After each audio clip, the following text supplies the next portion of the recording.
Good Himanshu and welcome to all of you. आज बात करते हैं पॉक्सो एक्ट के बारे में। पॉक्सो एक्ट जो 2012 के अंदर बनाया गया था, जो भी बच्चे हैं 18 साल से कम, उनके साथ बढ़ती हुई सेक्स की जो घटनाएं थी, जो उनके साथ सेक्सुअल असॉल्ट होते थे, जो उनके साथ रेप के केसेस बढ़ने लगे थे, उन सब चीज़ों को देखते हुए सरकार ने 2012 के अंदर पॉक्सो एक्ट का कानून बनाया गया था, जिसके अंदर 18 साल से अगर कम उम्र के बच्चे हैं, लड़कियां हैं, उनके साथ अगर ऐसी कोई भी वारदात होती है तो उसमें इस कानून के तहत उनके ऊपर कार्रवाई की जाती है। इसमें बहुत सारे प्रावधान हैं। बेसिकली इसके अंदर सेक्शन 8, सेक्शन 7, सेक्शन 8, 11 और बाकी अगर मारपीट होती है, कुछ इस तरह की चीज़ होती है तो उसके अंदर आईपीसी के सेक्शन भी ऐड किए जाते हैं। पॉक्सो एक्ट की फुल फॉर्म होती है protection of children from sexual offence, जो 2012 के अंदर बनाया गया था।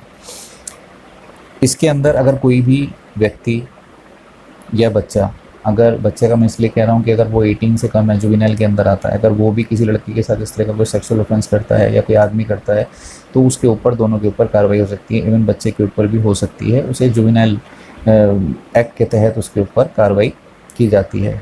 वहीं पर एक चीज़ और आती है कि आईपीसी के अकॉर्डिंग एक लड़की की जो कंसेंट होती है सेक्स करने की, वो 18, पहले 16 थी, लेकिन इस कानून के बनने के बाद उसे 18 कर दिया गया है। मतलब कि आप लोगों ने भी इस चीज़ को देखा होगा कि जब रेप केसेस होते हैं तो आप लोगों ने भी इस चीज़ को सुना होगा कि उसमें लड़की की कंसेंट, लड़की की सहमति जो है मानी जाती है, कि अगर लड़की की सहमति थी तो उसे रेप में कंसीडर नहीं किया जाए। पर इस कानून के तहत अगर 18 साल से कम उम्र की लड़की है और उसके साथ अगर ऐसा कुछ होता है तो वहाँ पे उसकी कंसेंट का कोई मतलब नहीं है। वो अपनी कंसेंट, उसकी कंसेंट मायने नहीं रखती। मतलब अगर 18 साल से कम उम्र की लड़की के साथ ऐसा कोई भी असॉल्ट हुआ तो वो इस कानून के तहत उसके ऊपर कार्रवाई की जा सकती है। वहीं अगर 18 साल से कम उम्र के बच्चे के साथ, अगर जैसे कुछ लोग कम उम्र में शादी कर लेते हैं, उसके अंदर भी उनके ऊपर कार्रवाई हो सकती है इस कानून के तहत। मतलब अगर लड़की की उम्र 18 साल से कम है, उसकी शादी कर दी गई, तो उसके साथ अगर उसने कोई कंप्लेन करी तो इस एक्ट के तहत उन लोगों के ऊपर भी कार्रवाई की जा सकती है।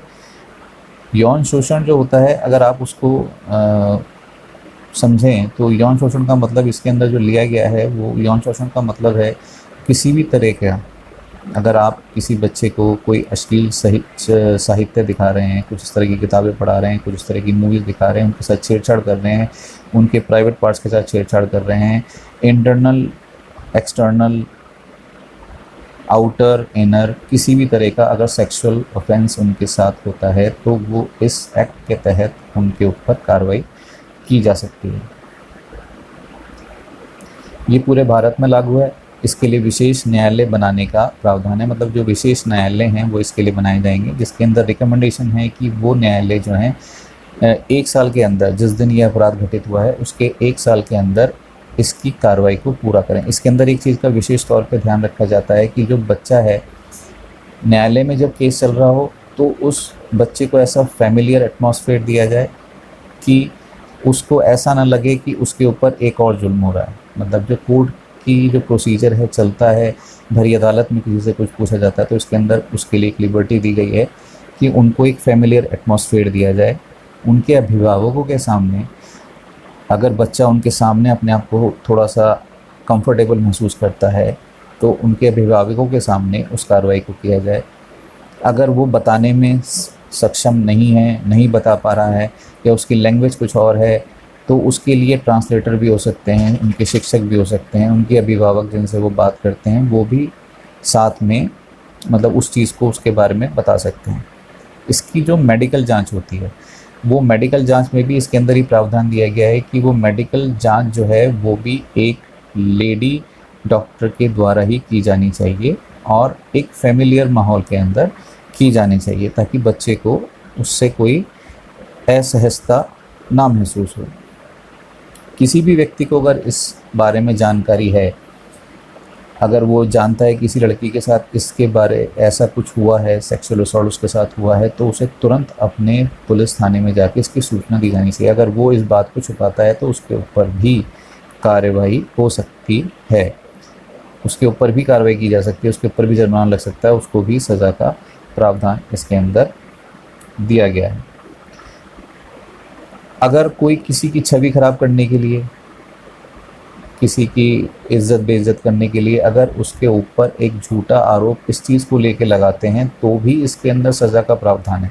मतलब कि अगर कोई एक झूठा आरोप किसी के ऊपर लगाया गया कि वो ऐसा कर रहा है, मतलब एक बच्चे को लेकर अगर किसी एक आदमी के ऊपर ऐसी कोई तोहमत लगाई जाए, एक ऐसे एलिगेशन लगाई जाए कि उसने ऐसा कुछ किया है, और अगर वो साबित नहीं होती तो जो उसके ऊपर ये एलिगेशन लगा रहा है उसके ऊपर भी कार्रवाई किए जाने का इसके अंदर प्रावधान है।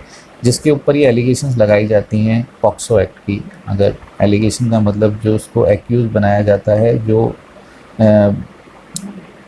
जिसके साथ ऐसा हुआ है, और दूसरा बंदा जिसने ऐसा किया है उसके ऊपर पूरी जिम्मेदारी होती है अपने आप को निर्दोष साबित करने की।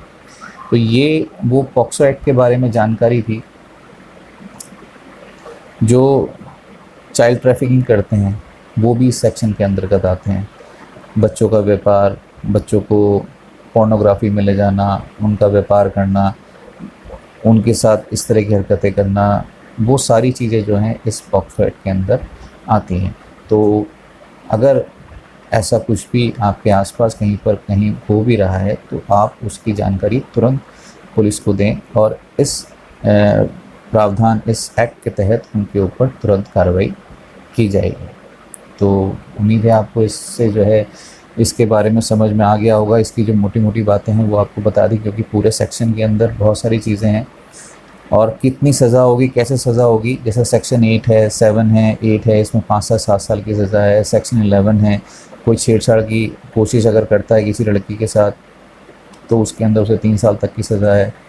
तो उम्र कैद की सज़ा भी इसके अंदर दी जाती है। अगर इसके अंदर ये भी रिकमेंडेशन की गई है कि अगर 12 साल से कम उम्र का बच्चा है और उसके साथ अगर रेप और ऐसी कोई घटना होती है, ऐसा कोई असॉल्ट उसके साथ होता है, तो रेकमेंड किया गया है कि उसको मौत तक की सज़ा दी जाए। कैबिनेट की मंजूरी मिल गई है, जल्दी ही ये आ भी जाएगा सामने। उम्मीद है आपको इससे जो है पॉक्सो एक्ट के बारे में काफ़ी कुछ जानकारी मिल गई होगी। इसलिए सेफ़ रहें, सावधान रहें, और अगर ऐसा कहीं पर भी आपको लगता है तो आप तुरंत पुलिस को सूचित ज़रूर करें। Thank you so much for watching this video.